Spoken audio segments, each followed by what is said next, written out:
Good morning. हम voice के बारे में बात कर रहे थे। ये वॉइस के ऊपर मेरा तीसरा वीडियो है। आज हम बात करेंगे पास्ट कॉन्टिन्यूअस के बारे में। ठीक है, यदि आपका सेंटेंस पास्ट कॉन्टिन्यूअस में होता है तो हमें कैसे एक्टिव से पैसिव में चेंज करना होता है, इसमें क्या क्या स्ट्रक्चर होते हैं, पैसिव में कैसे स्ट्रक्चर बनेगा, है ना। ये चीज़ें हम सीखेंगे और इसके एग्जाम्पल भी देखेंगे जिससे आपको अच्छी तरह से क्लियर हो जाए। तो चलिए चालू करते हैं हम समय को ध्यान में रखते हुए। पास्ट कंटिन्यूअस का स्ट्रक्चर क्या होता है?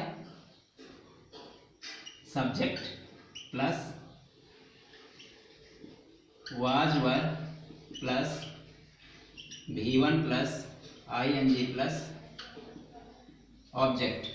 ये होता है पास्ट कॉन्टिन्यूअस का स्ट्रक्चर जिस फॉर्मेट पे हमारे सेंटेंस आएंगे। ठीक है, अगर इस फॉर्मेट में आपके सेंटेंस आ रहे हैं और आपसे बोला जा रहा है कि आप इसका पैसिव में चेंज करो, ठीक है, पैसिव वॉइस बनाओ, तो पैसिव वॉइस का इसका स्ट्रक्चर क्या बन जाएगा? Subject plus was were plus being plus V3 plus by plus object. ठीक है, मैंने प्रेजेंट कॉन्टिन्यूअस में भी आपको बताया था कि रहता उसी टेंस में है, बस एक्स्ट्रा चीजें क्या हो जाती हैं, बीइंग ऐड हो जाता है। बस V3 और बाई तो उसमें कंपलसरी है, सभी में रहता है। ठीक है, तो ये चीजें हो जाएंगी। उसके कुछ एग्जांपल देख लेते हैं। He was playing a match। ये है। सबसे पहले आपका काम होगा कि आप सेंटेंस को पहचाने प्रॉपर तरह से। अगर आपने सेंटेंस को आइडेंटिफाई कर लिया देन उसके बाद आपका काम होगा पैसिव वॉइस में चेंज करना। ठीक है, तब आपको दिक्कत नहीं आएगी। तो सेंटेंस पहचानने के लिए आपको हेल्पिंग वर्ब में जाना है। ये आपकी हेल्पिंग वर्ब है। देन इसमें क्या है, ये V1 है प्लस ing। ठीक है, तो आप इससे आइडेंटिफाई कर लोगे किसकी बात हो रही है, पास्ट कॉन्टिन्यूअस की बात हो रही है। देन उसके बाद जब आप इसका पैसिव वॉइस बनाओगे तो क्या हो जाएगा, मैंने बताया था आपको कि जो मेन आपका सेंटेंस दिया रहेगा उसका जो आपका ऑब्जेक्ट है, तो ऑब्जेक्ट को क्या करना है, हमें सब्जेक्ट के रूप में रखना है। तो हो जाएगा ये ऑब्जेक्ट अमैच हो गया। उसके बाद क्या करना है, आपको हेल्पिंग वर्ब का यूज करना है। यहाँ पास आप यूज करोगे वाज, उसके बाद फिर बीइंग का यूज करना है, बीइंग, फिर V3 जो वर्ब का इसमें फर्स्ट फॉर्म है प्ले, प्ले से बना है प्लेइंग, तो इसका थर्ड फॉर्म हो जाएगा प्लेड। फिर बाई का यूज करना है। लास्ट में आपका बचता है ही क्या है आपका सब्जेक्टिव केस है, इसको हमें ऑब्जेक्ट में रखना है। तो ही का क्या हो जाएगा, हिम हो जाएगा। A match was being played by him, ये आपका बन जाएगा पैसिव वॉइस। ठीक है, कुछ एग्जांपल और देख लेते हैं। दे वर रीडिंग अ बुक, ये लिखा हुआ है दे वर रीडिंग अ बुक। आपने इसे आइडेंटिफाई कर लिया तो आपका काम होगा पैसिव में चेंज करना। तो पैसिव में हम चेंज करेंगे तो क्या हो जाएगा, जो इसका ऑब्जेक्ट है ऑब्जेक्ट को हम सब्जेक्ट के रूप में लाएंगे तो हो जाएगा अ बुक। उसके बाद क्या करेंगे, हम सहायक क्रिया का यूज करेंगे। ठीक है, तो इसमें आपका वर लगा है तो जरूरी नहीं कि इसमें भी वर लगे। ठीक है, इसके अकॉर्डिंग ही आपकी हेल्पिंग वर्ब लगेगी। अ बुक क्या है, सिंगुलर है, तो इसमें आप वाज का यूज करोगे। प्लस उसके बाद आ जाएगा आपका बीइंग, लास्ट में आ जाएगा V3, यानी इसमें रीड है तो रीड रेड रीड V3, फिर आप बाई के यूज करोगे और लास्ट में आ जाएगा आपका ये दे। यहाँ पास सब्जेक्ट के रूप में यूज हुआ है, हमें ऑब्जेक्ट की तरह यहाँ यूज करना है। तो दे क्या है, सब्जेक्टिव केस है, तो इसका ऑब्जेक्टिव केस हो जाएगा दे, तो यहाँ दे का हो जाएगा दे। तो ये बनेगा इसका प्रॉपर स्ट्रक्चर और जो भी सेंटेंस होंगे। ठीक है, इसी के अकॉर्डिंग आपको चेंज करना है पैसिव वॉइस यदि आपका सेंटेंस आ जाता है पास्ट कॉन्टिन्यूअस में। ठीक है, मैं आपको बार बार बोलता हूं कि आपका अगर टेंस अच्छे से क्लियर है, उसका स्ट्रक्चर आपका मजबूत है, टेंस को अच्छी तरह आपने पहचान लिया है, तो आपको वॉइस या नरेशन में दिक्कत नहीं आएगी। अगर आपका टेंस अच्छी तरह से क्लियर नहीं है तो प्लीज आप टेंस को अच्छी तरह से क्लियर करें। ठीक है, टेंस के ऊपर मैंने वीडियो बनाई है, उसको आप प्लीज वॉच कर लीजिएगा। ठीक है, मेरे चैनल अनिल की स्टडी के प्लेलिस्ट में जाके आप उसे देख सकते हो। और इससे पहले वाली ये मेरा तीसरा वीडियो होगा वॉइस के ऊपर। इससे पहले मैंने 2 वीडियो आपके लिए बनाया था, सो उसे आप वॉच कीजिए स्टार्टिंग से। ठीक है, आज आई थिंक मैं इसे पूरा कर दूंगा जो भी वॉइस का होगा। तो ये पास्ट कॉन्टिन्यूअस का है, इस हिसाब से स्ट्रक्चर होता है जो एक्टिव वॉइस का साधारण का, और उसका हम पैसिव में बनाएंगे तो ये हमारा स्ट्रक्चर हो जाएगा। देन मैंने 2 एग्जांपल आपके सामने दिए हैं, ठीक है, आपको प्रैक्टिस खुद से करनी होती है, मैं सिर्फ आपको आइडिया बता रहा हूँ कि कैसे आपको यूज करना है, क्या क्या चीजें ध्यान में रखनी होती हैं। ठीक है, अब हम बात करेंगे अगले आने वाले टेंस की, पास्ट परफेक्ट की। तो चलिए चालू करते हैं। आइए अब हम बात करते हैं पास्ट परफेक्ट के। यदि आपका सेंटेंस पास्ट परफेक्ट में है तो हमें कैसे सेंटेंस बनाना है, कैसे हमें चेंज करना है।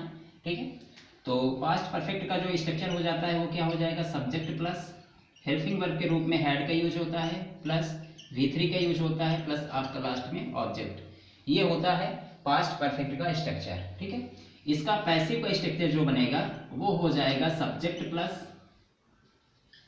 Had plus been plus V3 plus by plus object.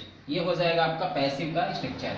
ठीक है, ये आप एक्टिव को बोल सकते हो, ये आपका पैसिव का स्ट्रक्चर हो जाएगा। इस बेसिस पे आप करोगे, सहायक क्रिया वही रहेगी हैड, प्लस एक्स्ट्रा चीजें क्या हो जाएंगी, बी। इससे आपको अंदाजा लग गया होगा कि पास्ट परफेक्ट किस में चेंज हो रहा है, पास्ट परफेक्ट कॉन्टिन्यूस में हो रहा है। ठीक है, क्योंकि हैड बीन किसकी सहायक क्रिया होती है, helping verb, past perfect continuous की होती है, प्लस V3 और बाई, ये चीजें तो कंपलसरी है, आना ही आना है। इसके कुछ एग्जाम्पल देख लेते हैं। She had taught a lesson. She had taught a lesson. ठीक है, ये आपका क्या है, सब्जेक्ट है, ये आपकी हेल्पिंग वर्ब है, ये V3 है और ये आपका है ऑब्जेक्ट।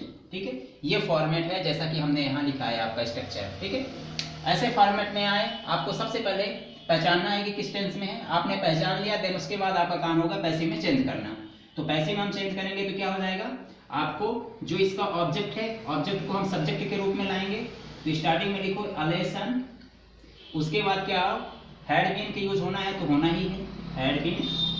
उसके बाद V3, इसमें ऑलरेडी V3 का प्रयोग हुआ, वर्ब का थर्ड फॉर्म लगता है, तो इसमें कोई चेंजेस नहीं करना है, आपको सेम वही चीजें लिख देनी है। उसके बाद बाई का यूज कर लेना है, और लास्ट में जो बचता है आपका ऑब्जेक्ट, यानी कि सी, इसमें सब्जेक्ट के रूप में हुआ है। जैसे हम पैसिव में चेंज करेंगे तो ये आपका सब्जेक्टिव केस ऑब्जेक्टिव केस में हो जाएगा। तो आपको पता है सी का ऑब्जेक्टिव केस क्या हो जाएगा, हर हो जाएगा। अगर यहाँ ही होता तो ही का क्या हो जाता, हिम हो जाता, लेकिन सी का क्या हो जाएगा, हर हो जाएगा। तो ये आपका बनेगा a lesson had been taught by her, ये बनेगा। कुछ एग्जाम्पल और देख लेते हैं। We had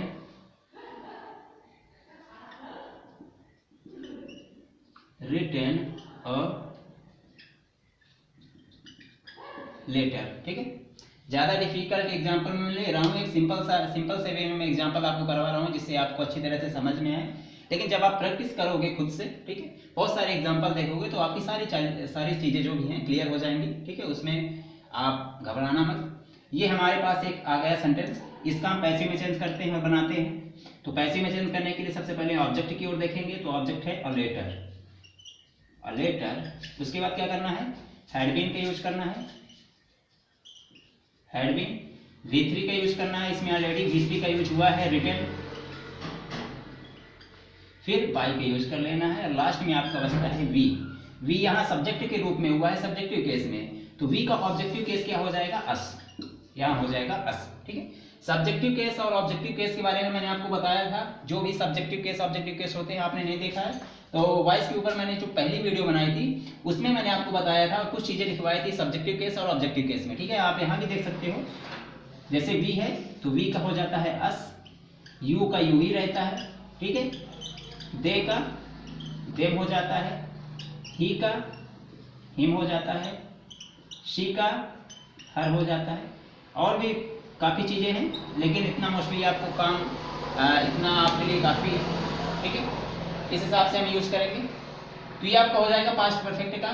पास्ट परफेक्ट का जो भी ये स्ट्रक्चर होता है उसके अकॉर्डिंग कैसे सेंटेंस बनते हैं, और सेंटेंस बनने के बाद पैसिव में हम कैसे बनाते हैं, तो ये आपका हो जाएगा। ठीक है, आई होप आप लोगों को अच्छा लगा होगा। हम बात करेंगे अगले आने वाले टेंस में, ठीक है, फ्यूचर इंडेफिनिट के बारे में हम बात करेंगे। आइए बात करते हैं हम सिंपल फ्यूचर यानी फ्यूचर इंडेफिनिट के बारे में, कि कैसे इसका सेंटेंस बनेगा, क्या क्या इसका स्ट्रक्चर होता है, कैसे हमें स्ट्रक्चर बनाना है पैसिव वॉइस का। ठीक है, हम उदाहरण भी इसके देखेंगे। तो इसका स्ट्रक्चर क्या होता है, सब्जेक्ट प्लस हेल्पिंग वर्ब के रूप में विल या शैल का यूज होता है, प्लस V1 का यूज होता है, वर्ब का इसमें फर्स्ट फॉर्म लगता है, लास्ट में आपका आता है ऑब्जेक्ट। ये होता है सिंपल फ्यूचर यानी फ्यूचर इंडेफिनिट का स्ट्रक्चर, ठीक है। इसका जब पैसिव वॉइस का स्ट्रक्चर बनेगा वो हो जाएगा सब्जेक्ट प्लस विल शैल तो रहेगा ही रहेगा, प्लस इसमें बी ऐड हो जाएगा, ठीक है। उसके बाद V3 plus by plus object, ये बनेगा आपका स्ट्रक्चर पैसिव वॉइस का। यदि आपका सेंटेंस आ रहा है सिंपल फ्यूचर में यानी फ्यूचर इंडेफिनिट में, तो हमें इस फॉर्मेट में सेंटेंस को बनाना है देन पैसिव वॉइस के लिए। इसके एग्जांपल हम देखते हैं। He will do this work, ये है, ठीक है। कोई भी सेंटेंस है, आपको सबसे पहले आपको क्या करना है, आपको सेंटेंस को पहचानना है। यहाँ विल और शैल का यूज हुआ है और यहाँ V1 का यूज हुआ है। ये आपकी हेल्पिंग वर्ब है, ये आपका सब्जेक्ट है या V1 है, और ये पूरा क्या है आपका ऑब्जेक्ट है, ठीक है। तो आपको हेल्पिंग वर्ब विल मिल गया, V1 मिल गया, तो आप कहाँ जाओगे, सीधे सिंपल फ्यूचर में जाओगे कि इसकी बात हो रही है। और जैसे ही आपको पता चल गया तो आपका काम होगा पैसिव में चेंज करना। तो पैसिव में हम चेंज करेंगे तो क्या हो जाएगा, जो इसका ऑब्जेक्ट है, ऑब्जेक्ट को हम इधर सब्जेक्ट के रूप में लाएंगे, तो हो जाएगा दिस वर्क। उसके बाद क्या करना है, आपको विल शैल में से कुछ यूज करना है। तो मैंने बताया था विल का यूज क्या होता है, सिंगुलर में होता है, और शैल का यूज प्लूरल में होता है। तो इसमें क्या करना है, विल का यूज करना है, उसके बाद फिर बी का यूज करना है। V3 में आओ, ये है आपका V1, ठीक है, वर्ब का फर्स्ट फॉर्म है। इसका V3 क्या हो जाएगा, डन, ठीक है। ये डू लिखा है आपका, डू, तो डू, डिड, डन, ये फर्स्ट फॉर्म, ये सेकंड फॉर्म, ये थर्ड फॉर्म होता है।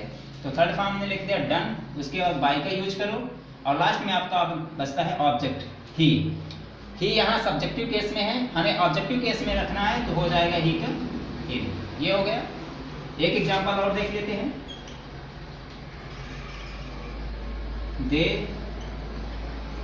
दे शैल गो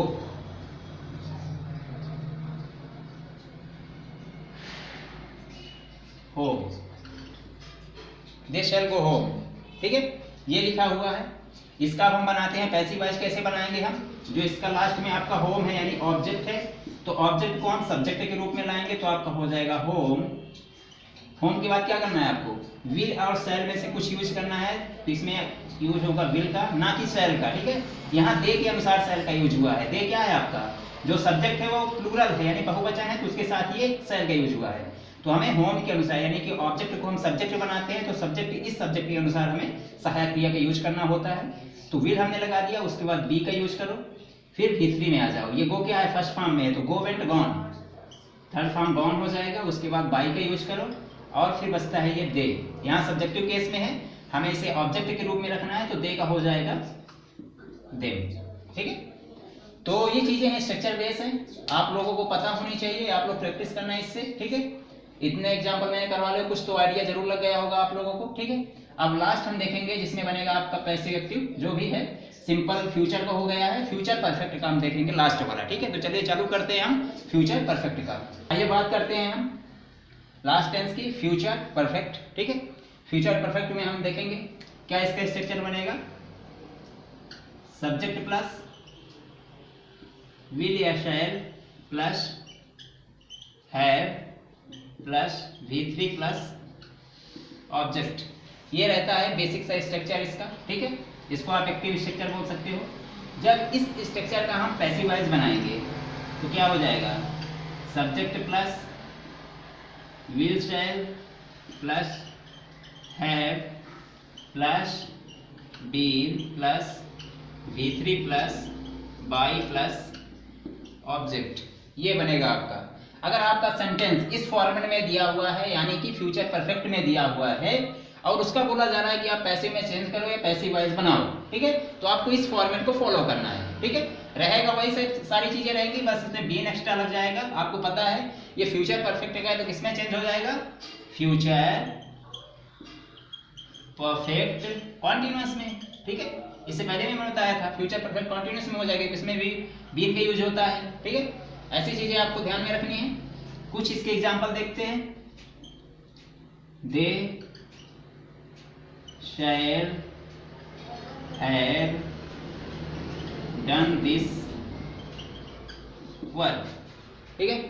कोई भी सेंटेंस लिखा है, सबसे पहला काम आपका होना चाहिए सेंटेंस को पहचानना। दे शैल हैव का यूज हुआ है, ये आपकी हेल्पिंग वर्ब है, ठीक है। और उसके बाद यहाँ V3 का यूज हुआ है, यानी किसमें आप जाओगे, फ्यूचर परफेक्ट में जाओगे। जैसे ही आपने पहचान लिया, आपका तुरंत काम क्या करना होगा, पैसिव वॉइस में चेंज करना होगा। तो आपको ये दिस वर्क है, ठीक है, तो इसको आप क्या करोगे, सब्जेक्ट के रूप में लाओगे, दिस वर्क। उसके बाद क्या करना है, विल और शैल में से कोई एक यूज करना है, तो आप यूज करोगे विल का। क्यों, क्योंकि ये आपका सिंगुलर है। विल हैव और फिर क्या यूज होगा, बीन का यूज होगा, प्लस इसमें क्यों लगा रहा हूँ, V3 का यूज होगा, यानी ऑलरेडी इसमें डन दिया हुआ है, V3 दिया हुआ है वर्ब का third form.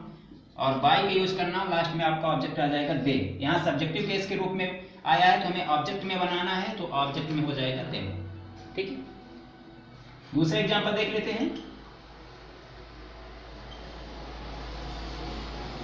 You shall have gone school, you shall have gone school, ये चीजें लिखी हुई है, ठीक है। इसका हम पैसिव बनाते हैं, क्या हो जाएगा, जो आपका ये स्कूल है ऑब्जेक्ट, इसको हम लाते हैं सब्जेक्ट के रूप में, तो हो जाएगा स्कूल। उसके बाद यूज करो विल, हैव, बीन, V3 में आओ, ऑलरेडी इसमें V3 दिया हुआ है, गो वेंट गॉन। उसके बाद बाय का यूज करो, लास्ट में आपका बचता है ऑब्जेक्ट यानी यू।